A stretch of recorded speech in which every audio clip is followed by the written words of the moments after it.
بسم الله الرحمن الرحيم الحمد لله رب العالمين الصلاة والسلام على رسوله الأمين وعلى آله وصحابه الطيبين الطاهرين ومن تبعهم بإحسان إلى يوم الدين أما بعد. وقال الله تعالى في القرآن الكريم: أعوذ بالله من الشيطان الرجيم بسم الله الرحمن الرحيم إن الله لا يحب من كان خذانا أثيما. وقال رسول الله صلى الله عليه وسلم: من يرد الله به خيرا يفقهه في الدين. صدق الله وصدق رسول الله صلى الله عليه وسلم. பேரன்பும் பெரும் கருணையும் கொடைமிக்க பேருபகாரி அல்லாஹ்விற்கே கோடான கோடி புகழ். நபிகள் நாயகம் முஹம்மது ரசூலுல்லாஹ் ஸல்லல்லாஹு அலைஹி வஸல்லம் அவர்களின் மீதும் அவர்களை பின்பற்றி வாழ்ந்த சஹாபாக்கள், தாபிஈன்கள், தாபீன்கள், உலமாக்கள், ஷுஹதாக்கள், சாலிஹீன்கள், இங்கு அமர்ந்திருக்கிற நம் அனைவரின் மீதும் அல்லாஹ்வின் அன்பும் அருளும் என்றென்றும் நிறைவாக உண்டாவதாக. அல்லாஹ்வின் கிருபையால் அவனுடைய பொருத்தத்தை நாடியவர்களாக அவனுடைய மாளிகையில் இத்திகாஃபுடைய நியத்தோடு அமர்ந்திருக்கிற மார்க்க நண்பர்களே, அல்லாஹு ஜல்ல ஷானஹு தஆலா எந்த நல்ல விஷயங்களை தங்களுடைய வாழ்க்கையில் ஏற்று நடக்கும்படி கட்டளையிட்டுள்ளானோ அந்த விஷயங்களை தங்களுடைய வாழ்க்கையில் ஏற்று நடக்கும்படியும், எந்த விஷயங்களை விட்டு விலகி இருக்கும்படி கட்டளையிட்டுள்ளானோ அந்த விஷயங்களை விட்டு விலகி இருக்கும்படியும் எனக்கும் உங்களுக்கும் தக்வாவை கொண்டு இறை அச்சத்தை கொண்டு நசீஹத்து செய்தவனாக எனது உரையை ஆரம்பம் செய்கிறேன். சென்ற வார ஜும்மாவிலே அல்லாஹ்வால் விரும்பப்படுகின்ற 7 சாரார் குறித்து நாம் பார்த்தோம். இன்னல்லாஹ யுஹிப்புல் முத்தகீன், அல்லாஹ் இறையச்சம் உள்ளவர்களை விரும்புகிறான். இன்னல்லாஹ யுஹிப்புல் முத்தவக்கிலீன், அல்லாஹ் இறை நம்பிக்கை கொண்டவர்களை விரும்புகிறான். இன்னல்லாஹ யுஹிப்புல் முஹ்சினீன், அல்லாஹ் உபகாரம் செய்யக்கூடியவர்களை விரும்புகிறான். இன்னல்லாஹ யுஹிப்புல் முக்ஸிதீன், அல்லாஹ் நேர்மையாளர்களை விரும்புகிறான். இன்னல்லாஹ யுஹிப்புத் தவ்வாபீன், அல்லாஹ் மன்னிப்பு கோரக்கூடியவர்களை விரும்புகிறான். வ யுஹிப்புல் முத்தத்ஹிரீன், அல்லாஹ் பரிசுத்தவான்களை விரும்புகிறான். வல்லாஹு யுஹிப்புஸ் ஸாபிரீன், அல்லாஹ் பொறுமையாளர்களை விரும்புகிறான் என்று 7 சாரார் குறித்த விவரங்களை நாம் பார்த்தோம். இந்த வார ஜும்மாவிலே அல்லாஹு ஜல்ல ஷானஹு தஆலா யாரையெல்லாம் வெறுக்கிறான், யாரையெல்லாம் விரும்புவதில்லை என்பது குறித்த சில விவரங்களை நாம் பார்க்க இருக்கிறோம். அதில் முதலாவதாக அல்லாஹ் சொல்லுகிறான், இன்னல்லாஹ லா யுஹிப்புல் காஃபிரீன், நிச்சயமாக அல்லாஹ் ஜல்ல ஷானஹு தஆலா இறை நிராகரிப்பாளர்களை விரும்புவதில்லை என்பதாக சொல்லுகிறார். இதில் ஆச்சரியம் ஒன்றுமில்லை. தன்னையே நிராகரிக்க கூடியவர்களை தான் விரும்ப வேண்டும் என்கின்ற அவசியமில்லை. அதே போன்று இறை நிராகரிப்பாளர்களை பொறுத்தவரை இறைவனே இல்லை என்று வாதிடக்கூடியவர்கள் இறைவன் விரும்பினால் என்ன, வெறுத்தால் என்ன என்று அது குறித்து யோசிக்க வேண்டிய அவசியமும் இல்லை. இன்னல்லாஹ லா யுஹிப்புல் முஅ்ததீன், வரம்பு மீறி செயல்படக்கூடியவர்களை நிச்சயமாக அல்லாஹ் விரும்புவதில்லை என்பதாக சொல்லுகிறான். வரம்பு மீறக்கூடியவர்கள் என்று சொன்னால் யார் என்று சொன்னால், அவரவர்களும் அவரவர்களினுடைய வட்டத்தில் நின்று கொண்டு அவர்களுக்கு வகுத்து வழங்கப்பட்டிருக்கக்கூடிய வரையறையை தாண்டக்கூடியவர்கள் வரம்பு மீறக்கூடியவர்கள். குடும்பம் என்று வந்தால் குடும்பத்தில் எல்லை மீறி செயல்படக்கூடியவர்கள். வியாபாரம் என்று வந்தால் வியாபாரத்தில் வரம்பு மீறி செயல்படக்கூடியவர்கள். ஹலால் ஹராம் என்று மார்க்கம் வகுத்து தரக்கூடிய கோட்டை தாண்டக்கூடியவர்கள். இறைவன் ஒன்றை கட்டளையிட்டு இருக்கிற போது அதை கண்டுகொள்ளாமல் அதை தைரியத்தோடு மீறக்கூடியவர்கள் தான் வரம்பு மீறி செயல்படக்கூடியவர்கள். அவரவர்களும் அவர்களுடைய பலம், அவரவர்களுடைய சூழல், அவர்களுக்கு எவ்வளவு முடியுமோ அந்த அளவிற்கு அவர்கள் வரம்பு மீறி செயல்படுகிறார்கள் என்று சொன்னால் அல்லாஹ் சொல்லுகிறான், இன்னல்லாஹ லா யுஹிப்புல் முஅ்ததீன், நிச்சயமாக அல்லாஹ் ஜல்ல ஷானஹு தஆலா வரம்பு மீறக்கூடியவர்களை விரும்புவதில்லை என்பதாக சொல்லுகிறான். அதற்கு அடிப்படை காரணம் இதுதான். வரம்பு மீறி செயல்படக்கூடியவர்கள் இந்த மார்க்கத்தினுடைய அனைத்து கூறுகளையும் அர்த்தமற்றதாக ஆக்கி விடுகிறார்கள். எனவே வரம்பு மீறக்கூடியவர்களை அல்லாஹ் ஜல்ல ஷானஹு தஆலா விரும்புவதில்லை என்பதாக அவன் சொல்லுகிறான். மூன்றாவது, இன்னல்லாஹ லா யுஹிப்புல் முஃப்ஸிதீன், குழப்பம் விளைவிக்க கூடியவர்களை நிச்சயமாக அல்லாஹ் விரும்புவதில்லை என்பதாக சொல்லுகிறான். இதுவும் அதே போன்றுதான். அவரவர்களும் இருக்கக்கூடிய சூழலுக்கு தகுந்தவாறு அமைதியோடு இருக்கக்கூடிய ஒன்றை குழப்பத்தை ஏற்படுத்துவதன் மூலமாக அமைதியின்மையை ஏற்படுத்தக்கூடியவர்களை அல்லாஹ் விரும்புவதில்லை என்பதாக சொல்லுகிறான். அல்லாஹ் குர்ஆனிலே சொல்லுவான், வல் ஃபித்னது அஷத்து மினல் கத்ல், குழப்பம் என்பது கொலையை விட கொடியது என்பதாக அல்லாஹ் சொல்லுகிறானே. எனவே தான் அல்லாஹ் சொல்லுகிறான், இன்னல்லாஹ லா யுஹிப்புல் முஃப்ஸிதீன், குழப்பம் விளைவிக்க கூடியவர்களை அல்லாஹ் விரும்புவதில்லை. ஒரு குடும்பத்தில் ஒருவர் குழப்பம் விளைவிக்க நாடினால் அந்த குடும்பம் இரண்டாகி போய்விடும். நண்பர்களுக்கு மத்தியில் ஒருவர் குழப்பம் விளைவித்து விட்டால் அந்த நட்பு உடைந்து விடும். ஒரு வியாபாரத்தில் ஒருவர் குழப்பம் ஏற்படுத்த நாடினால் அந்த வியாபாரமே நஷ்டமடைந்து விடும். ஆக குழப்பவாதிகளால் இந்த உலகம் அமைதியின்மையை சந்திக்கிறது. எனவே அல்லாஹு ஜல்ல ஷானுஹு தஆலா இன்னல்லாஹ லா யுஹிப்புல் முஃப்ஸிதீன், குழப்பவாதிகளை அல்லாஹ் விரும்புவதில்லை என்பதாக சொல்லுகிறார். நான்காவது, இன்னல்லாஹ லா யுஹிப்புல் ஹாயினீன், மோசடி செய்யக்கூடியவர்களை அல்லாஹு ஜல்ல ஷானுஹு தஆலா நிச்சயமாக விரும்புவதில்லை என்பதாக சொல்லுகிறார். மோசடி என்று சொன்னால் அதுவும் அதே போன்றுதான். சிறு விஷயத்தில் துவங்கி பெரிய விஷயம் வரை யாரெல்லாம் மோசடி செய்கிறார்களோ, ஏமாற்றுகிறார்களோ, அடுத்தவர்களினுடைய சொத்துக்களை அபகரிப்பதற்காக வேண்டி பேசப்படுகின்ற ஒரு வார்த்தையாக இருந்தாலும் சரி, அவர் மோசடி செய்யக்கூடியவர் என்பதாகவே மார்க்கம் சொல்லுகிறது. ஏன்? நபி ஸல்லல்லாஹு அலைஹி வஸல்லம் அவர்கள் இந்த அளவிற்கு சொல்லுகிறார்கள், ஒரு வியாபாரம் நடக்கிறது, ஒருவர் வாங்குவதற்கு வருகிறார், விற்கக்கூடியவர் அந்த பொருள் குறித்து மட்டும்தான் பேச வேண்டும்.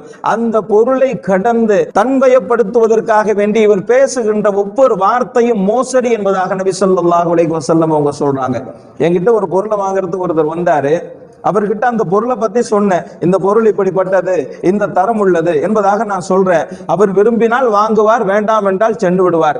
ஆனால் அவர் எப்படியாவது இதை வாங்க வேண்டும் என்பதற்காக வேண்டி பொருளுக்கு அப்பாற்பட்ட செய்தியை, அதாவது நீங்க இந்த ஊரு, நானும் அந்த ஊர் தான், உங்க தகப்பனாரும் எங்க தகப்பனாரும் ரொம்ப நெருக்கம், உங்க தகப்பனாரும் நானும் ஒரு சின்ன வயசுல இருந்து நல்ல பழக்கம் என்பதாக பொருளுக்கு அப்பாற்பட்ட செய்திகளை அவருக்கு பேசி அவருடைய உள்ளத்தை கவர்ந்தால் அந்த பொருள் விற்கும் விஷயத்தில் அவர் மோசடி செய்து விட்டார் என்கிறது மார்க்கம். ஆக சிறு விஷயத்தில் துவங்கி பெரிய விஷயங்கள் வரை மோசடி செய்பவரை அல்லாஹ் விரும்புவதில்லை. இன்னல்லாஹ லா யுஹிப்புல் ஹாயினீன் என்பதாக சொல்லுகிறார்.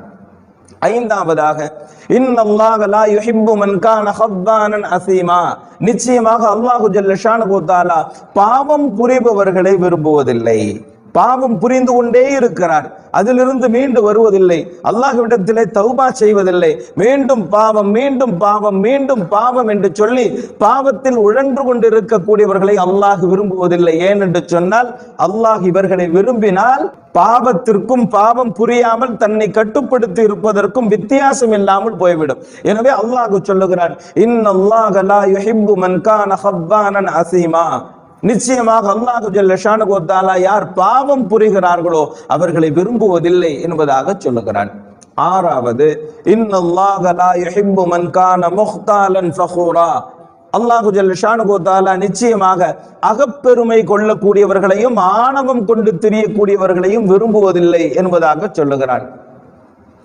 உள்ளத்தில் எழக்கூடிய அந்த அகப்பெருமை கூட இறைவனுடைய வெறுப்பிற்கு காரணமாகி போய்விடுகிறது.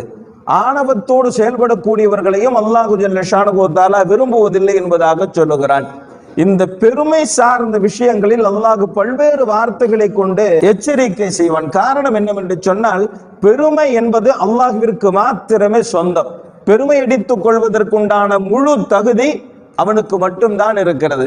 ஏழாவதும் அல்லாஹ் இதையே சொல்லுகிறான், இன்னஹு லா யுஹிப்புல் முஸ்தக்பிரீன், பெருமை பிடித்து திரியக்கூடியவர்களை அல்லாஹ் விரும்புவதில்லை என்பதாக சொல்லுகிறான். முஹ்தாலன் ஃபഖூரா என்றும் அல்லாஹ் அங்கே ஆணவத்தையும் அகப்பெருமையையும் சொல்லுகிறான். முஸ்தக்பிரீன் என்பதாக இங்கே கிபிர் என்கின்ற பெருமை என்கின்ற வார்த்தையிலிருந்து வரக்கூடிய முஸ்தக்பிரீனையும் அல்லாஹ் குறிப்பிடுகிறான். இன்னொரு இடத்தில் அல்லாஹ் ஜல்ல ஷானுஹு தஆலா இன்னல்லாஹ லா யுஹிப்புல் ஃபரிஹீன் என்பதாக சொல்லுவான். தனக்கு இருக்கக்கூடிய செல்வம், தனக்கு இருக்கக்கூடிய பதவி பட்டம், இதை வைத்துக் கொண்டு பெருமை அடிக்கக்கூடியவர்களை இன்னல்லாஹ லா யுஹிப்புல் ஃபரிஹீன், நிச்சயமாக அல்லாஹ் ஜல்ல ஷானுஹு தஆலா பெருமை பிடித்து திரியக்கூடியவர்களை விரும்புவதில்லை என்பதாக சொல்லுகிறான். காரூன் குறித்த செய்தி வருகிற போது இந்த வார்த்தையினுடைய பயன்பாடு வருகிறது. ஆக இன்னல்லாஹ லா யுஹிப்புல் ஃபரிஹீன் இன்னஹு லா யுஹிப்புல் முஸ்தக்பிரீன் இன்னல்லாஹ லா யுஹிப்பு மன் கான முக்தாலன் ஃபகூரா. பெருமை குறித்த எச்சரிக்கை, பெருமை குறித்த விழிப்புணர்வு அல்லாஹ்வால் அழுத்தமாக எச்சரிக்கப்படுகிற காரணத்தினால் சகாபாக்கள் இந்த அளவிற்கு பயந்தார்கள். அழகிய ஆடையை வாங்கி உடுத்துவது கூட பெருமையாகி விடுமோ என்கின்ற அச்சத்தால் ஒரு சகாபி நபி ஸல்லல்லாஹு அலைஹி வஸல்லம் அவர்களிடத்தில் வந்து கேட்கிறார்கள், யா ரசூலல்லாஹ், அழகிய ஆடையை வாங்கி அணிந்து கொள்வதும் பெருமையாகுமா என்பதாக கேட்டார்கள். அப்போதுதான் நபி ஸல்லல்லாஹு அலைஹி வஸல்லம் அவர்கள் இந்த வார்த்தையை சொன்னார்கள், இன்னல்லாஹ ஜமீலுன் யுஹிப்புல் ஜமால் என்பதாக சொன்னார்கள். அல்லாஹ் அழகானவன், அழகாக இருப்பதை அவன் நேசிக்கிறான் என்பதாக நபி ஸல்லல்லாஹு அலைஹி வஸல்லம் அவங்க சொன்னாங்க. அழகிய ஆடையை வாங்கி அணிவதோ, அழகிய செருப்புகளை வாங்கி அணிவதோ, அழகிய வாகனங்களை வாங்குவதோ இதுவெல்லாம் பெருமை அல்ல. தன்னை அழகுபடுத்திக் கொள்வதற்கு இருக்கக்கூடிய இயல்பான ஆசை எல்லாம் பெருமையில் கட்டுப்படாது என்பதாக நபி ஸல்லல்லாஹு அலைஹி வஸல்லம் அவர்கள் விளக்கம் தந்தார்கள். ஆக பெருமை விஷயத்திலே நமக்கு அழுத்தமான எச்சரிக்கை உணர்வு இருக்க வேண்டும். எனவே தான் முகஸ்துதி என்பது ஷிர்கினுடைய வகைகளில் ஒன்றாக பார்க்கப்படுகிறது. நான் தொழுகிறேன், மக்கள் பார்க்கிறார்கள் என்கின்ற பெருமையில் தொழுகிறேன் என்று சொன்னால் மார்க்கம் இது ஷிர்க் என்று சொல்லுகிறது. பெருமையினுடைய அத்துணை கூறுகளும் தவிர்க்கப்பட வேண்டும். இன்னஹு லா யுஹிப்புல் முஸ்தக்பிரீன் என்பதாக சொல்லுகிறான். நிச்சயமாக அல்லாஹ் ஜல்ல ஷானுஹு வ தஆலா பெருமையாளர்களை விரும்புவதில்லை. எட்டாவது, இன்னஹு லா யுஹிப்புல் முஸ்ரிஃபீன், வீண் விரயம் செய்யக்கூடியவர்களை அல்லாஹ் விரும்புவதில்லை. வீண் விரயம் செய்வது ஏனென்று சொன்னால் உலகத்திலே நாம் பார்க்கிறோமே, ஏற்றத்தாழ்வுகளோடு தான் அல்லாஹ் ஜல்ல ஷானுஹு வ தஆலா இந்த உலகத்தை படைத்திருக்கிறான். அதுதான் பொருத்தமும் கூட. கோடிகளில் புரளக்கூடியவர்கள் ஒரு பக்கம், தெருகோடியில் இருக்கக்கூடியவர்கள் இன்னொரு பக்கமாகத்தான் அல்லாஹ் படைத்திருக்கிறான். சாப்பிட முடியவில்லை என்கின்ற ஒரு கூட்டமும் உண்டு, சாப்பிட எதுவும் இல்லை என்கின்ற ஒரு கூட்டமும் உண்டு. இப்படி இருக்கிற நேரத்தில் ஒரு சமன்பாடாக அனைத்தும் கிடைக்க பெற்றவர்கள் அதை முறையாக பயன்படுத்த வேண்டுமே தவிர வீண்கரையம் செய்வது என்பது தவிர்க்கப்பட வேண்டும். அல்லாஹ்வினுடைய வெறுப்பிற்கு இவர்கள் காரணமாகி போய்விடுகிறார்கள். இன்னல் முபத்திரீன கானு இஹ்வான ஷயாத்தீன். இன்னொரு வார்த்தைகளில் வீண்கரையம் செய்யக்கூடியவர்களை அல்லாஹ் இப்படி சொல்லுகிறான், இவர்கள் ஷைத்தானின் சகோதரர்கள் என்பதாக சொல்லுகிறான். ஒன்பதாவது அல்லாஹ் சொல்லுகிறான், வல்லாஹு லா யுஹிப்புல் ஸாலிமீன். அல்லாஹ் ஜல்ல ஷானுஹு வ தஆலா அநியாயம் செய்யக்கூடியவர்களை விரும்புவதில்லை என்பதாக சொல்லுகிறான். ஒருவர் அநீதம் செய்கிறார், ஒருவர் அநீதி இழைக்கப்படுகிறார். அநீதி இழைக்கப்பட்டவர் அது சிறியதோ பெரியதோ கை உயர்த்தி அநியாயம் செய்தவனுக்காக வேண்டி சாபமிட்டால், அநியாயம் செய்தவனின் மீது பத்வா செய்தால் அல்லாஹ் ஜல்ல ஷானுஹு வ தஆலா துறையுமில்லாமல் அவருடைய வார்த்தையை அங்கீகரித்து அநீதம் இழைத்தவனுக்கு தண்டனை தருகிறான் என்று நபி ஸல்லல்லாஹு அலைஹி வஸல்லம் அவர்கள் சொல்லுகிறார்கள். வல்லாஹு லா யுஹிப்புல் ஸாலிமீன். அநீதம் இழைக்கக்கூடியவர்களை நிச்சயமாக அல்லாஹ் விரும்புவதில்லை என்பதாக சொல்லுகிறான். பத்தாவது, லா யுஹிப்புல்லாஹுல் ஜஹர பிஸ்ஸூஇ மினல் கவுல். கெட்ட பேச்சுக்கள் பேசக்கூடியவர்கள், அநாகரிகமான வார்த்தைகளை பயன்படுத்தக்கூடியவர்களை அல்லாஹ் விரும்புவதில்லை என்பதாக சொல்லுகிறான். பேசுகிறோம், பேச்சில் அழகிய வார்த்தையும் இருக்கிறது, அநாகரிகமான வார்த்தைகளும் இருக்கிறது. கெட்ட வார்த்தைகள், கேட்பதற்கு காது கூசுகிற வார்த்தைகள் சர்வசாதாரணமாக பல இடங்களில் பயன்படுத்தப்படுவதை பார்க்கிறோம். அல்லாஹ் விரும்புவதில்லை. ஆக இந்த 10 சாராரை அல்லாஹ் ஜல்ல ஷானுஹு வ தஆலா தான் விரும்புவதில்லை, தான் விரும்புவதில்லை, தான் விரும்புவதில்லை என்று வெளிப்படையாக அழுத்தமாக சொல்லுகிறான். முதலாவது யார்? இன்னல்லாஹ லா யுஹிப்புல் காஃபிரீன். இறை நிராகரிப்பாளர்களை நிச்சயமாக அல்லாஹ் விரும்புவதில்லை. இரண்டாவது, இன்னல்லாஹ லா யுஹிப்புல் முஅ்ததீன். வரம்பு மீறக்கூடியவர்களை நிச்சயமாக அல்லாஹ் விரும்புவதில்லை. மூன்றாவது, இன்னல்லாஹ லா யுஹிப்புல் முஃப்ஸிதீன். குழப்பம் விளைவிக்கக்கூடியவர்களை நிச்சயமாக அல்லாஹ் விரும்புவதில்லை. நான்காவது, இன்னல்லாஹ லா யுஹிப்புல் ஹாயினீன். மோசடி செய்யக்கூடியவர்களை அல்லாஹ் விரும்புவதில்லை. ஐந்தாவது, இன்னல்லாஹ லா யுஹிப்பு மன் கான ஹவ்வானன் அஸீமா. பாவம் புரிபவர்களை அல்லாஹ் நிச்சயமாக விரும்புவதில்லை. ஆறாவது, இன்னல்லாஹ இன்னல்லாஹ லா யுஹிப்பு மன் கான முக்தாலன் ஃபகூரா, அகப்பெருமை கொண்டவர்களையும் ஆணவம் பிடித்தவர்களையும் நிச்சயமாக அல்லாஹ் விரும்புவதில்லை. ஏழாவது, இன்னஹு லா யுஹிப்புல் முஸ்தக்பிரீன், பெருமை பிடித்து திரியக்கூடியவர்களை அல்லாஹ் விரும்புவதில்லை. இன்னஹு லா யுஹிப்புல் முஸ்ரிஃபீன், வீண் விரயம் செய்யக்கூடியவர்களை அல்லாஹ் விரும்புவதில்லை. ஒன்பதாவது, வல்லாஹு லா யுஹிப்புல் ஸாலிமீன், அல்லாஹ் அநியாயம் செய்யக்கூடியவர்களை விரும்புவதில்லை. பத்தாவது, லா யுஹிப்புல்லாஹுல் ஜஹர பிஸ்ஸூஇ மினல் கவுல், கெட்ட வார்த்தைகளை, அசிங்கமான வார்த்தைகளை பேசக்கூடியவர்களை அல்லாஹ் விரும்புவதில்லை என்பதாக இந்த 10 சாரார் குறித்து அல்லாஹ் சொல்லுகிறான். இந்த 10லும் ஒழிந்திருக்கக்கூடிய ஒரு விஷயத்தை நம்மால் புரிந்து கொள்ள முடியும். என்னவென்று சொன்னால், இதில் இருக்கக்கூடியவர்கள் அவர்களுடைய சில நடவடிக்கைகளின் காரணமாக அல்லாஹ் வெறுக்கிறான். அந்த நடவடிக்கைகள் அத்துணையும் அடியார்களை பாதிக்கக்கூடியதாகவே இருப்பதை நாம் பார்க்கிறோம். ஒருவர் வரம்பு மீறுகிறார் என்றால், ஒருவர் குழப்பம் செய்கிறார் என்றால், ஒருவர் மோசடி செய்கிறார் என்றால், ஒருவர் ஆணவம் கொள்கிறார் என்றால், ஒருவர் பெருமை பிடித்து அடைகிறார் என்றால், ஒருவர் அநியாயம் செய்கிறார் என்றால், இதனால் பாதிக்கப்படக்கூடியவர்கள் அடியார்கள். அடுத்த அடியார்களினுடைய உரிமையை உணர்ந்து கடமையாற்ற வேண்டும் என்பது மார்க்கம் சொல்லுகிற 5 முக்கிய கூறுகளில் மிக முக்கியமான அங்கம். அடுத்தவர்களின் உரிமைதான் என்னுடைய கடமை, என்னுடைய உரிமைதான் அடுத்தவர்களுக்கான கடமை. கடமைக்கும் உரிமைக்கும் இதுதான் வித்தியாசம். கணவனுக்கு சில கடமைகள் உரிமைகள் உண்டு, மனைவிக்கு சில கடமைகள் உரிமைகள் உண்டு. எந்தெந்த கடமைகள் என்னென்ன உரிமைகள் என்று சொன்னால் இப்படி புரிந்து கொள்ளலாம். ஒரு மனைவிக்கு இருக்கக்கூடிய உரிமைகள் அத்துணையும் கணவனின் மீது கடமை. ஒரு கணவனுக்கு இருக்கக்கூடிய அத்துணை உரிமைகளும் மனைவியின் மீது கடமை. அவ்வளவுதான். மனைவியினுடைய உரிமைகள் கணவனுக்கான கடமை, கணவனின் உரிமைகள் மனைவிக்கான கடமை. இதுதான். என்னிடத்திலே ஒரு வேலை செய்கிறார் என்று சொன்னால், வேலை செய்யக்கூடியவருடைய உரிமை என்ன? அதுதான் என்னுடைய கடமை. நான் சரியாக கடமையாற்றினால் அவரினுடைய உரிமை முழுமையான முறையில் கொடுக்கப்படும். எல்லா இடங்களிலும் இருவர் இணைகிற நேரத்தில் ஒருவரின் உரிமை இன்னொருவருக்கான கடமை. இத்துணை சாரார்களும் ஏன் அல்லாஹ்வால் வெறுக்கப்படுகிறார்கள் என்று சொன்னால், அத்துணை இடங்களிலும் அடியார்களினுடைய உரிமைகள் பாதிக்கப்படுகிறது. இன்னல்லாஹ லா யுஹிப்பு மன் கான முக்தாலன் ஃபகூரா என்று சொல்லுகிறான். அகப்பெருமை கொள்ளக்கூடியவர்களையும் அல்லாஹ் வெறுப்பதாக சொல்லுகிறான். காரணம், அகப்பெருமை என்பது ஏன் வருகிறது? அடுத்தவரை தாழ்வாக பார்ப்பதன் மூலமாகத்தான் வருகிறது. எனவே எண்ணத்தில் கூட அடுத்தவருக்கு தீங்கு இழைத்து விடக் கூடாது என்று மார்க்கம் மிக அழகான முறையில் துல்லியமாக நமக்கு வழிகாட்டுகிறது. ஆக ஒரு விஷயத்தை நாம் புரிந்து கொள்ள வேண்டும். அல்லாஹ் விரும்பக்கூடியவர்களினுடைய பட்டியலில் நாம் இருக்கிறோமா? அல்லாஹ்வால் வெறுக்கப்படுபவர்களில் ஒருவராக நாம் இருக்கிறோமா என்று நாம் யோசிக்க வேண்டும். இந்த 10ல் 10ம் இருக்க வேண்டும் என்ற அவசியம் இல்லை. 10ல் 1 இருந்தால் கூட அல்லாஹ்வால் வெறுக்கப்பட்டு விடுவோம் என்று அச்சம் கொள்ள வேண்டும். 10 இருக்கணும் அப்படிங்கிறது கிடையாது. 10ல் 1 இருந்தாலும் கூட அல்லாஹ்வால் வெறுக்கப்பட்டு விடுவோம். அல்லாஹ்வுடைய வெறுப்பை சம்பாதித்த ஒருவர் அல்லாஹ்விற்கு முன்னால் எப்படி நிற்க முடியும்? எந்த முகத்தை வைத்துக் கொண்டு அவனிடத்திலே உரையாட முடியும்? அல்லாஹ்வுடைய வெறுப்பை பெற்ற ஒருவர் எந்த நம்பிக்கையில் நாளை மறுமை வெற்றியை அவர் நம்ப முடியும்? எல்லாவற்றையும் கேள்விக்குறியாகிவிடும். நம்முடைய வெற்றி மட்டுமல்ல, நம்முடைய குடும்பத்தார்கள், நம்முடைய பாரம்பரியத்தை சார்ந்தவர்களுடைய வெற்றி கூட கேள்விக்குறியாகி விடுவோம். ஒருவர் அநியாயம் இழைக்கக்கூடியவராக இருந்தார், அவருடைய வெற்றிக்கு மட்டுமல்ல, அவருடைய குடும்பத்தார்களுடைய வெற்றிக்கும் கூட உத்தரவாதம் கிடையாது. ஓடுவதும் உழைப்பதும் யாருக்காக? நமக்காகவா? நம்ம சாப்பிடுறது 2 சப்பாத்தி தான். இந்த 2 சப்பாத்திக்காகவா இவ்வளவு உழைப்பு? இல்லை, நம்முடைய பிள்ளைகளுக்காக. என்னுடைய மகன், என்னுடைய மகள், என்னுடைய பேரன், என்னுடைய பேத்தி அடுத்தவர்களினுடைய வாசலில் நின்று விடக்கூடாது, அடுத்தவர்களுக்கு முன்னால் தலை குனிந்து விடக்கூடாது, அடுத்தவர்களிடத்திலே கையேந்தி விடக்கூடாது என்கின்ற எண்ணம் தான் இன்று நாம் ஓடுவதற்கும் உழைப்பதற்கும் காரணம். அப்படித்தானே?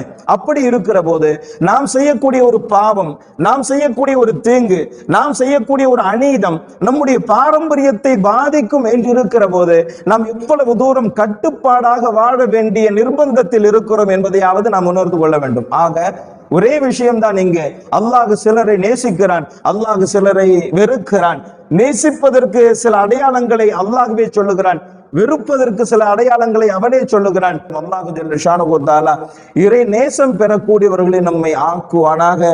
வாஹிர் தஅவானா அல்ஹம்துலில்லாஹி ரப்பில் ஆலமீன். அஸ்ஸலாமு அலைக்கும் வரஹ்மத்துல்லாஹி வபரகாத்துஹு. பள்ளிவாசலின் பராமரிப்பிற்காக வேண்டி தாராளமாக உதவி செய்யுங்கள். அல்லாஹு ஜல்ல ஷானஹு தஆலா நாம் செய்யக்கூடிய உதவிகளுக்கு நிரப்பமான நற்கூலியை வழங்குவானாக.